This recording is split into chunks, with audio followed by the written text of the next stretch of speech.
des hommes, des femmes qui se tournent vers toi, qui soient interpellés par les chants, qui soient interpellés par ta parole, Seigneur, et qui soient d'en connaître plus, Seigneur. Je te prie pour la réunion qui a lieu en ce moment approprié à nous, Seigneur, notre Dieu. Pour que là-bas aussi, Seigneur, ton esprit descende, que le souffle de l'esprit, que le vent de l'esprit passe approprié à nous, Seigneur, et qu'il se passe quelque chose comme le mauvais dimanche, de ce qui se passe approprié à nous ce soir. Je te prie, mon Dieu, pour tout ce qui va se passer en fin d'année, toute cette reprise en janvier, Seigneur. Je te prie, notre Dieu, pour le travail de Juliet dans les EHPAD, pour que ça porte du fruit, Seigneur.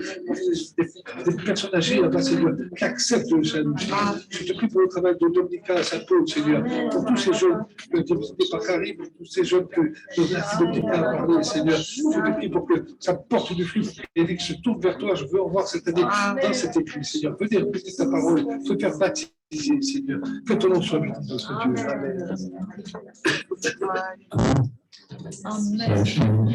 Amen. Merci pour cette soirée, merci pour ces moments. Merci Seigneur, tu as entendu cette prière, Seigneur. Et pour ces moments avec François, tu bénis François, tu bénis Seigneur.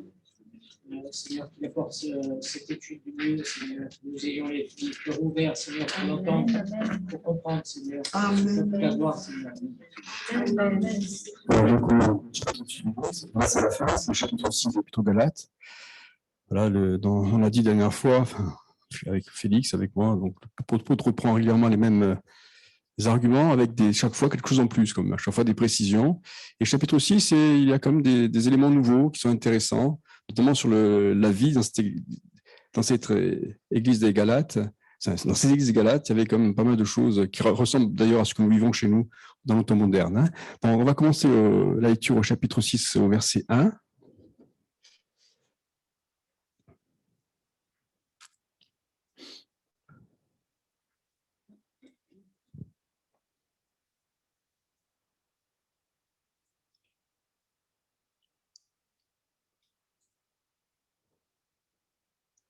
Frères, si un homme vient à être surpris en faute, vous qui êtes spirituels, redressez-le avec un esprit de douceur. Prends garde à toi-même, de peur que tu ne sois aussi tenté. Alors, pour comprendre la pensée de l'apôtre Paul, il faut se repérer au dernier verset, se référer au dernier verset du chapitre précédent. On va le lire, donc au chapitre 5, verset 26. Comme ça, on comprendra mieux ce que veut dire l'apôtre Paul, parce que là, ça tombe comme un cheveu dans la soupe quand on lit comme ça. Donc, on va lire 5, 26. Ne cherchons pas une vaine gloire en nous provoquant les uns les autres, en nous portant envie les uns aux autres. Il semblerait que dans les églises des Galates, comme dans les salles de Corinthe, la principale cause de dissension, il y avait donc des dissensions, des conflits dans ces églises-là, comme parfois ça arrive chez nous aussi. Hein, et la principale cause, c'était la vaine gloire, comme dit l'apôtre Paul. Hein. Alors, vaine gloire, qu'est-ce que ça veut dire? Qu'est-ce que c'est hein? Eh bien, la vaine gloire, c'est-à-dire que certains chrétiens recherchaient la considération vis-à-vis des autres.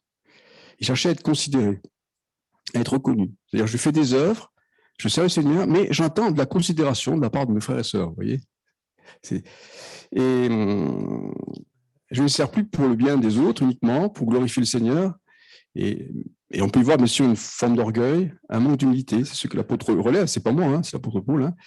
Et il arrive, bien sûr, que dans nos églises aussi, de tels sentiments puissent apparaître. Mais on ne peut pas servir le Seigneur pour être reconnu, vous êtes d'accord avec moi? Et parfois, on a tendance à se faire connaître. Moi, j'ai souvent entendu des chrétiens, même chez nous, dire avec tout ce que je fais pour le Seigneur, je ne suis pas reconnu. Hein.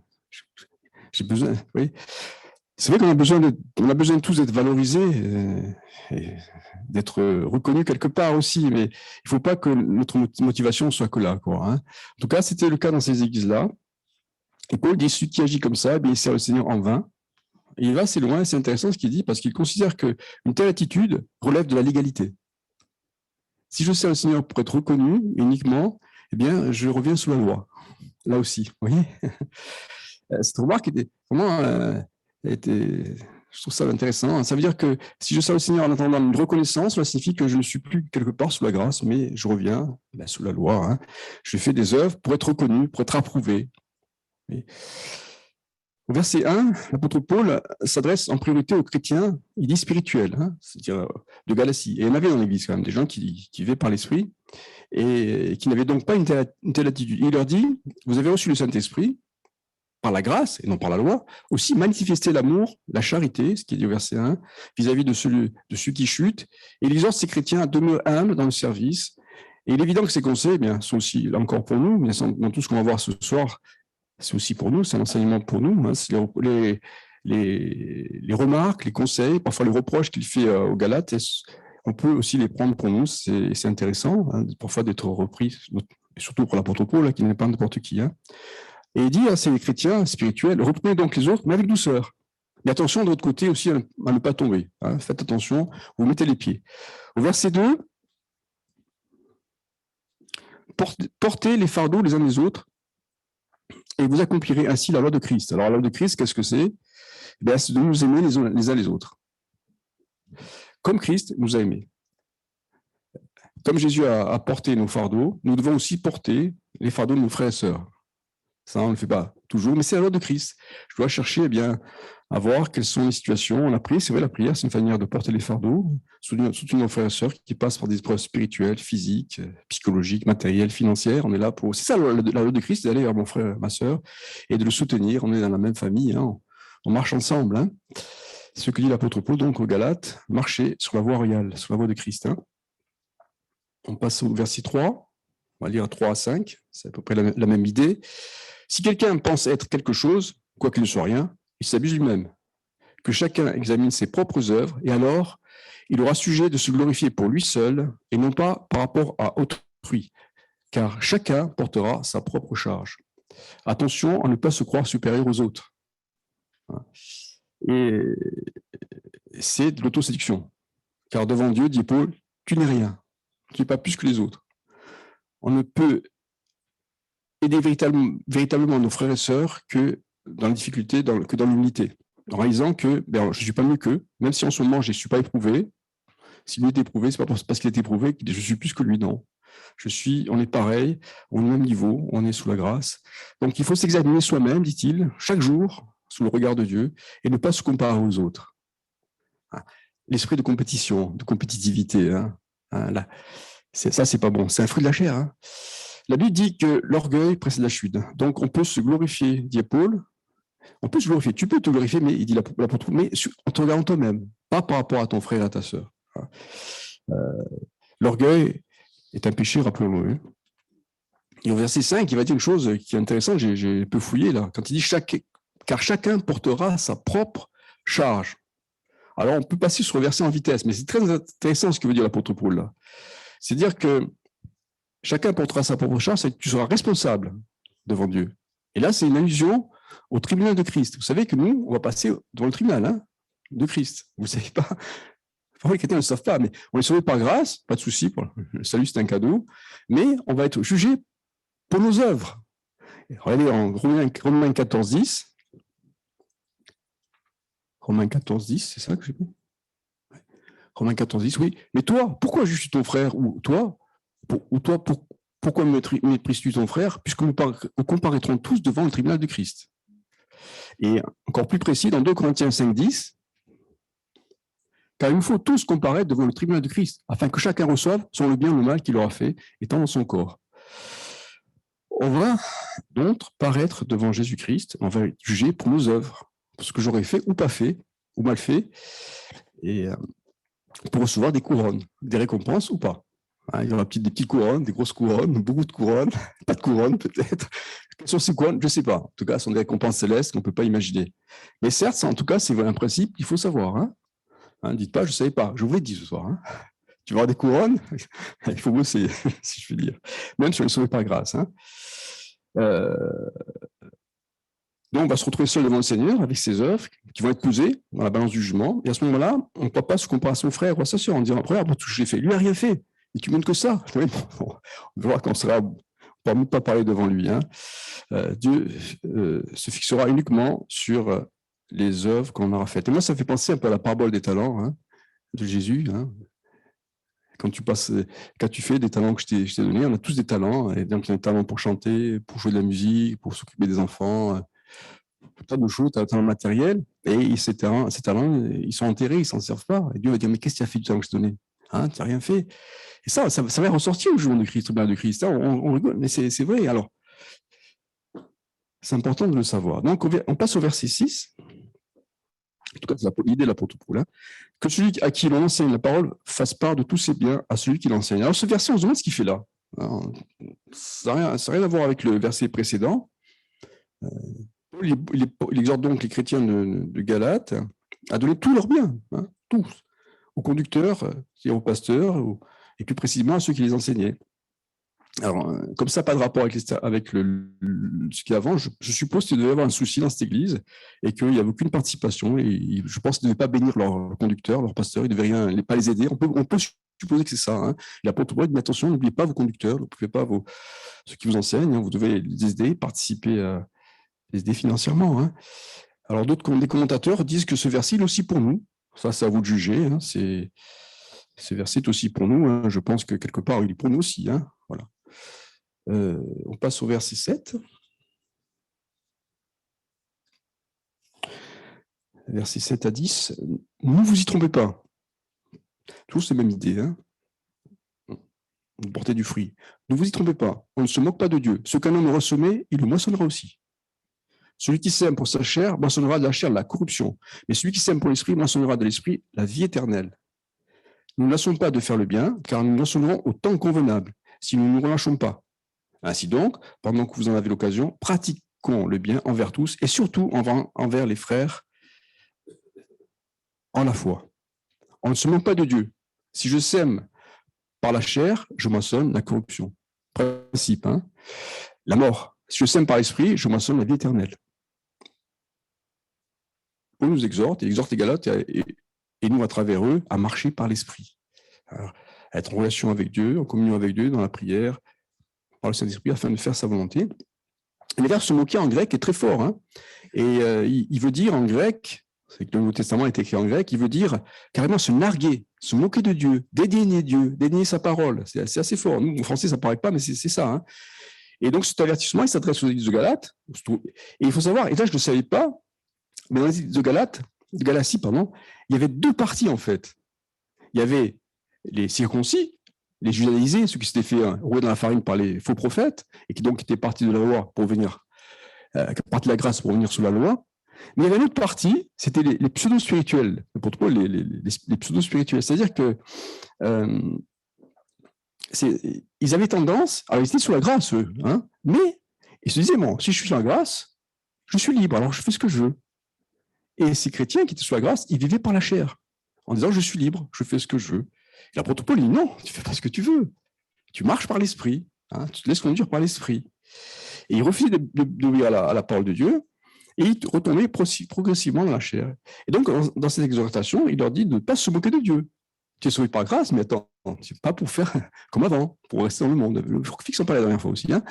Donc, il y avait les spirituels, et vraiment, comme on parlait tout à l'heure, mais il y avait aussi des pseudo-spirituels qui disaient, moi, je suis à grâce, donc je fais ce que je veux. Non, je marche par l'esprit, je suis à l'écoute de la parole de Dieu, je suis à l'écoute du Saint-Esprit. Et puis, il y avait aussi ceux qui étaient circoncis et qui étaient complètement à côté de la plaque, évidemment. Mais il m'en garde, en tout cas, les uns comme les autres faisaient fausse route. Verset 8, Paul amène le chrétien, on l'a lu, amène le chrétien à faire un choix entre la vie de la chair, celui qui vit par la chair, il moissonnera la corruption, la mort, et la vie de l'esprit, où on moissonnera la vie éternelle, on l'a déjà dit. Et ces passages, sont souvent prêchés nos jours, et Paul utilise l'image de la semence et de la moisson pour donner plus d'impact à cette démonstration. Paul aborde ici un principe biblique que tout le monde connaît, même les gens qui ne sont pas chrétiens le disent, ce que tu sèmes, tu le moissonneras. Si je moissonne le mal, je récolte le mal. Si je moissonne le bien, je récolte le bien. Si on sème la mort, on récolte la mort. Si on sème la vie, on récolte la vie. C'est une règle, c'est un principe de Dieu. Ce qui est intéressant aussi, c'est que l'apôtre Paul démontre que même si on est sauvé par grâce, même si le salut est un don que l'on ne mérite pas, il ajoute que le chrétien doit néanmoins aspirer à faire ce qui plaît à Dieu. Et c'est un plaisir de faire ce qui plaît à Dieu. Il nous a donné son esprit pour cela, parce que ce n'est pas évident de marcher. Vous savez, beaucoup de gens vivent leur vie chrétienne par la chair. Ils disent, je n'arrive pas, je n'en sors pas, mais alors que Dieu nous a donné le Saint-Esprit. Et je crois que c'est facile, c'est en relation avec le Dieu, on avance tout seul par le Saint-Esprit. C'est comme lorsqu'on marche par le Saint-Esprit, c'est comme un bateau qui dresse sa voile. et on avance. Et les chrétiens qui marchent par la chair, les chrétiens ne se rendent pas compte qu'ils ont le voile. Ils essaient d'avancer, ils ne peuvent pas. Oui. Et avec le Saint-Esprit, on va de l'avant, on marche par l'Esprit, on est plus heureux. Et il dit, mais ne marchez pas par la chair, hein, c'est pour votre perte. Cherchez à marcher par l'Esprit, à vous sanctifier, et que nos œuvres soient comme des semences que l'on récoltera pour notre bien. Si on sème peu, il dit aussi, il y a aussi cette idée de si on sème peu, on moissonnera peu. Vous voyez, 2 Corinthiens 9, 6, je crois que je l'ai donné aussi. On sème, mais aussi il faut semer beaucoup. Si on sème peu, on moissonne peu. Si je ne fais pas grand-chose pour le Seigneur, je n'aurai pas grand-chose. On est libre, mais c'est des idées qui doivent nous interpeller. Mais quand on sert le Seigneur, quand on sème pour le Seigneur, on le fait par l'Esprit aussi. Il donne cette force de le faire. Oui, c'est un encouragement. Hein, c'est pas une galère, la vie chrétienne. Hein. On a le Saint-Esprit, il nous a donné cette puissance. Hein. C'est l'esprit de force, d'amour, de sagesse, le Saint-Esprit. Hein. Il a cette puissance, mais pour semer beaucoup, on n'a pas d'excuse. On a le Saint-Esprit qui va nous fortifier, nous édifier, en recherchant le baptême du Saint-Esprit, en s'édifiant, comme cela, en parlant en langue. Hein. Donc, je vous rappelle que l'Église, donc, un jour, nous comparaîtrons devant le tribunal du Christ, hein, effectivement, pour le jugement des œuvres. Hein. Au verset 9, on l'a lu aussi tout à l'heure, ils disent, c'est pourquoi Paul encourage les Galates, et nous aussi, hein, en conséquence, à faire le bien, pour moissonner déjà ici-bas sur cette terre, et puis plus tard dans le ciel. Paul exhorte donc à faire le bien. Il dit au verset, faire le bien. Ainsi donc, pendant que nous en avons l'occasion, pratiquez le bien envers tous, mais surtout envers les frères en la foi, envers les chrétiens. Paul exhorte donc à faire le bien à tout le monde, mais particulièrement aux chrétiens, parce que nous sommes de la même famille. On fait du bien pour les autres, hein, l'entraide, c'est aussi pour les personnes qui sont au dehors, mais aussi, d'abord, enfin, plus précisément, en tout cas, plus fréquemment pour nos frères et sœurs. Et l'expression qu'il utilise là, pendant que nous en avons l'occasion, là aussi c'est intéressant. En français, on élude, on passe comme ça, mais ça veut dire que pendant que nous avons l'occasion, en grec, c'est plus clair. Ça veut dire soyons attentifs aux besoins des autres et particulièrement ceux de nos frères et sœurs. Il ne faut pas attendre que mon frère ou ma sœur soit effondré, écroulé par terre pour aller l'aider. Je dois être dans l'église attentif, comme un père pour ses enfants, une mère pour ses enfants. Hein. Quand ça ne va pas, on voit tout de suite qu'un enfant ne va pas bien. Et je crois que aussi, on doit garder nos frères et sœurs. Quand quelqu'un ne va pas bien, on ne doit pas attendre vraiment qu'il s'effondre en larmes pour aller l'aider, mais déjà puis pouvoir discerner, ça nous parle à vous comme à moi, hein, et discerner afin de les bénir. Au verset 11,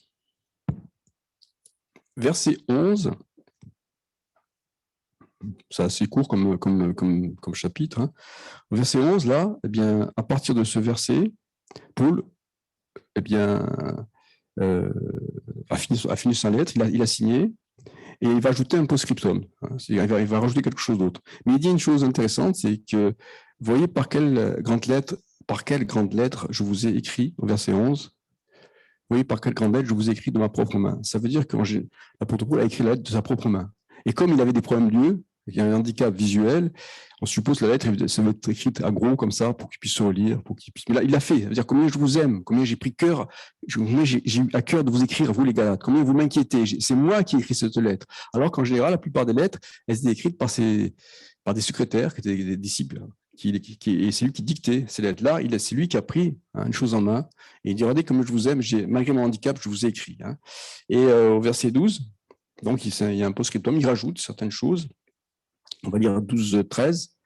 Tous ceux qui veulent se rendre agréables selon la chair vous contraignent à vous faire circoncire uniquement afin de n'être pas persécutés pour la croix de Christ. Car les circoncis eux-mêmes n'observent point la loi, mais ils veulent que vous soyez circoncis pour se glorifier dans votre chair. Paul remarque donc que ces faux prophètes donc, qui ont piégé les Galates, ils prennent la circoncision et le retour à la loi pour échapper à la persécution de la croix, qui est le lot de tout chrétien. Pour l'apôtre Paul, tout chrétien est persécuté. Ça peut nous étonner, mais c'est l'idée qu'il développe. Et bon, quand on voit ce qui se passe ailleurs, mais on peut tous être persécutés. On l'a été un petit peu quand il y a cette histoire de Covid dans l'Église. On se sentait un peu persécuté, vous vous rappelez. On était à l'index. Bon, c'est rien à voir avec ce qui se passe ailleurs, mais quand même. Et il dit que ces gens-là, ces faux prophètes, en fait, ils reviennent sur la loi parce qu'ils veulent fuir la persécution. Je n'avais jamais vu ça. Hein. Ils ont peur d'être persécutés. Ils n'assument pas leur christicité, si on peut dire. Hein. La persécution, c'est le tout chrétien. Et dans l'attitude de ces faux prophètes, ben, ce qui les motivait, c'est la peur. Ils avaient peur. Donc, ils restaient sous la loi. Ils avaient peur de s'engager vraiment pour Christ. Hein. C'est aussi ce qu'il dit l'apôtre Paul. Donc, ils sont sous la loi pour leur propre intérêt. C'est une forme de lâcheté que manifestaient ces faux prophètes. Le refus de s'assumer en tant que chrétien, ayant une vie au service de Christ. Alors, il y a sous la loi. En fait, ces faux prophètes, moi, je pense que ces gens-là, c'était des gens qui n'étaient pas convertis, pour moi. Pour moi, hein. C'est pas Paul qui le dit, mais je pense qu'il y a un problème de conversion chez eux. Hein. Verset 13. Car les circoncis, eux-mêmes n'observent point la loi, mais ils veulent que vous soyez circoncis pour se glorifier dans votre chair. Il dit que les faux prophètes, ils imposent la loi aussi, alors qu'eux-mêmes ne la pratiquent pas, ça c'est déjà dit plusieurs fois. Hein. Ils prônent la circoncision et quelques petites lois cérémoniales, alors que les commandements sont au nombre de 613. Hein. Et c'est insuffisant. Il dit, mais c'est ce qu'ils font, ce qu'ils vous disent, ce n'est pas la loi. Et il dénonce donc leur hypocrisie et leur égoïsme. Il revient encore là-dessus. On est ici dans le post-scriptum. Paul reprend un peu quelques idées qu'il avait développées dans les versets chapitres précédents. Hein. Et Paul dit qu'on ne peut pas se glorifier par la chair, c'est-à-dire par les œuvres. On doit se glorifier qu'en Christ. Le but des faux prophètes était de faire des adeptes. Eux, ce qui les intéressait, ce n'était pas d'amener les gens à Christ comme on le fait nous. Ce n'est pas d'évangélisation. Non, eux, ils avaient un parti circoncis, et ils voulaient les amener à eux pour faire un parti. Comme ça, c'est purement charnel, purement diabolique. Donc, c'est de faire des adeptes à leur parti. Et voilà. En plus, hein, donc il dénonce un peu, il dévoile aux yeux des Galates quelles étaient les intentions de ces gens-là. Hein. Et on s'aperçoit qu'il y avait beaucoup de faux prophètes. Dans l'épître aux Corinthiens aussi, on s'aperçoit que les Corinthiens, je disais tout à l'heure l'épître aux Corinthiens, les Corinthiens aussi avaient des faux prophètes au milieu d'eux. Hein.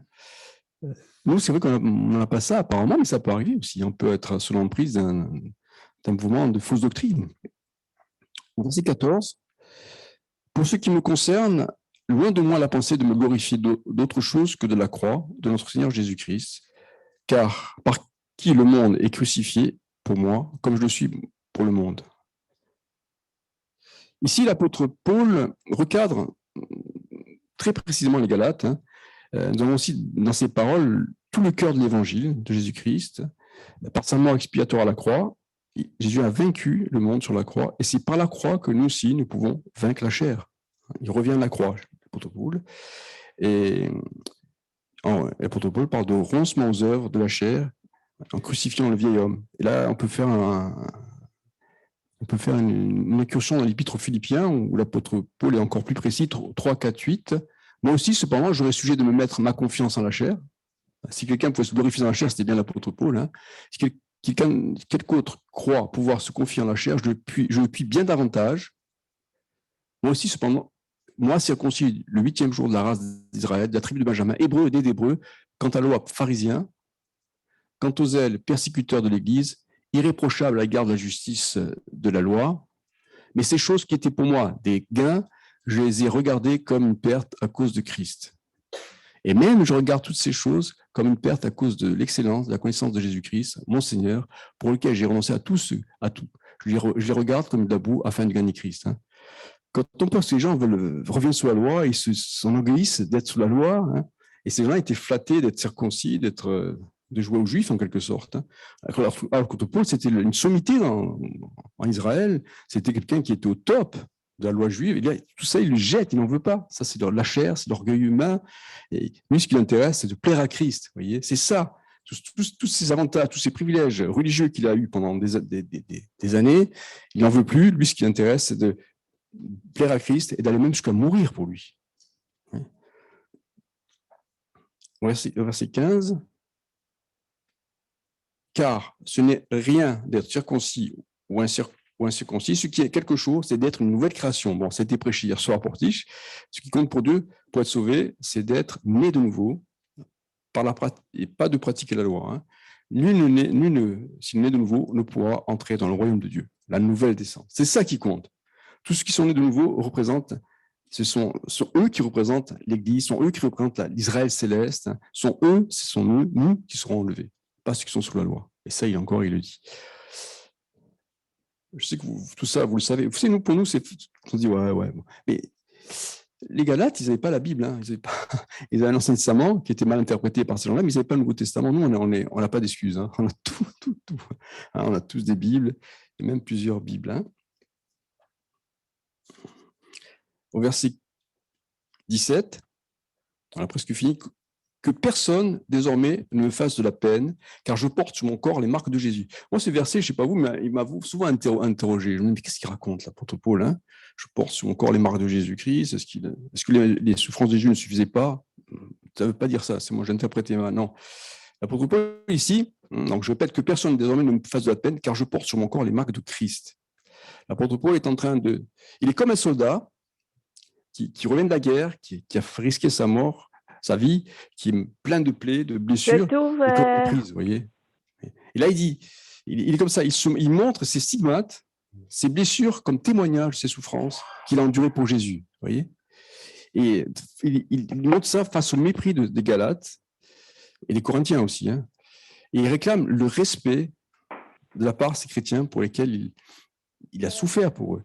Et on se souvient que dans 2 Corinthiens 11, 23, 27, on peut peut-être rappeler, lorsque l'apôtre Paul, face aux Corinthiens, il va défendre son apostolat, et il dira, en parlant de faux prophètes aussi qu'il y avait chez les Galates, sont-ils ministres de Christ? Je parle en mon homme qui extravague, je le suis plus encore que ces faux prophètes, par les travaux, bien plus, par les coups, bien plus, hein. Chaque fois il revient là-dessus, par les emprisonnements, bien plus, souvent en danger de mort.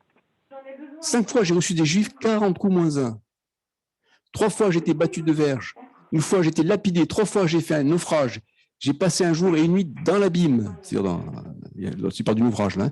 Fréquemment en voyage, j'ai été en péril sur les fleuves, en péril de la part des brigands, en péril de la part de ceux de ma nation, en péril de la part des païens, en péril dans les villes, en péril dans les déserts, en péril sur la mer, en péril parmi les faux frères.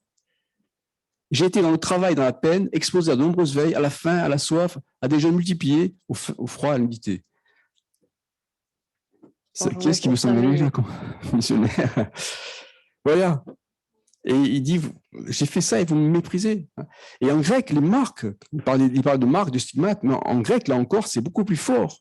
Parce que les marques dont il dit là, c'était ces marques que l'on faisait aux esclaves qui avaient fui, au fer rouge, vous voyez. C'est ces marques qu'on faisait aussi aux malfaiteurs, qu'on faisait aussi aux prisonniers. Hein, dès qu'il est un prisonnier enfuyé ou un esclave ou un malfaiteur, on le marque au feu rouge pour que tout le monde sache que c'était un esclave qui avait fui ou un malfaiteur. Vous imaginez? Et il fait une comparaison avec ces personnes-là. Hein. Et donc, il dit, moi, ces blessures étaient donc, pour ces gens-là, pour les esclaves, c'était une honte vis-à-vis de la société, et comme elles sont pour l'apôtre Paul, puisque les gens le méprisaient. Par contre, Calvin disait, j'ai noté ça, c'est que ces blessures étaient honteuses pour les autres, mais devant Dieu, elles étaient excellentes. Tes blessures que tu as subies pour Christ, que tu subis pour Christ, pour Dieu, elles sont excellentes. Tes souffrances, tout ce que tu as souffert pour Jésus, pour Dieu, ça sera un preuve de gloire éternelle. Hein. Amen. C'est ce que l'apôtre Paul veut dire. Hein. En tout cas, c'est ce que l'interprétation de Calvin, c'est sûr. Ces marques physiques ou morales, Paul les avait reçues en servant Christ. D'où l'expression, les marques du Seigneur Jésus sont sur moi. Colossiens 24 aussi, Colossiens 24, il revient là-dessus. Il le dit aussi aux Colossiens, je me réjouis maintenant dans mes souffrances pour vous, et ce qui manque aux souffrances de Christ, je les achève en ma chair pour son corps qui est l'Église. Attention, ça ne veut pas dire que les souffrances de Dieu à la croix, sa mort à la croix n'est pas suffisante. Elle est suffisante pour nous sauver. Hein. Mais en servant Jésus, on est amené nous aussi à passer parfois par la souffrance. Voilà. Puis au verset 18, eh bien, c'est le verset de salutation, et dernier verset, il demande à Dieu de répandre sa grâce avec abondance sur les Galates. Amen. Vous comprenez ce qu'on va dire? C'est simple, je crois. Hein. Je ne sais pas quelle sera la prochaine étude biblique. Moi, je trouve j'espère que ça vous a intéressé. Bon, c'est vrai que moi, je ne suis pas un docteur. Enfin, sûr qu'un docteur d'une école vous sortir d'autres choses. mais je pense que c'est déjà intéressant. En tout cas, moi, ça me fait du bien. C'est des épîtres qu'on connaît, mais on découvre des choses. Par exemple, j'avais pas vu qu'il y avait en fait aussi dans cette église, il y avait les circoncis qui étaient sous la loi, mais aussi il y avait ces pseudo-spirituels. L'apôtre Paul dit, mais si tu sers le Seigneur pour chercher la reconnaissance, si tu sers le Seigneur pour ta pomme, eh ben, tu es sous la loi, quoi. Tu es sous la loi. Hein. Tu es un légaliste quelque part. Hein. Alors donc, il faut attention à venir dans l'état d'esprit que l'on a avec Jésus. Amen. Bon, pas de questions. Hein. On va prier. Seigneur Jésus, merci pour ta parole. Merci qu'on puisse bien la méditer. Tu vois, à travers ces études bibliques, à travers ta parole que nous étudions ensemble, tu nous enseignes, Seigneur. Tu nous parles et tu nous mets en garde aussi, c'est vrai, Seigneur. En faisant cette étude, je me suis senti repris, je me suis senti bien parfois en cause, mais par ton amour, tu nous reprends pour nous faire aller plus loin, pour nous bénir, Seigneur. Merci parce que ce soir, tu bénis nos frères et sœurs, dans l'église comme sur le Zoom. Tu veux nous faire aller plus loin, tu veux nous fortifier, nous encourager. Merci pour ton esprit, parce que c'est vrai, par ton esprit, nous pouvons marcher avec force. Par ton esprit, nous avons la victoire. Merci pour le Saint-Esprit. Que nous puissions être tous remplis du Saint-Esprit, que nous puissions réaliser la grâce d'avoir reçu l'Esprit, Seigneur, afin d'avoir la victoire, afin de pouvoir mettre en pratique parfaitement ta parole. Merci Seigneur de nous raccomplir dans nos demeures. Et c'est vrai que d'ouvrir nos cœurs pour dimanche, qu'on puisse apporter un culte qui soit à ta gloire. Merci Seigneur. Amen.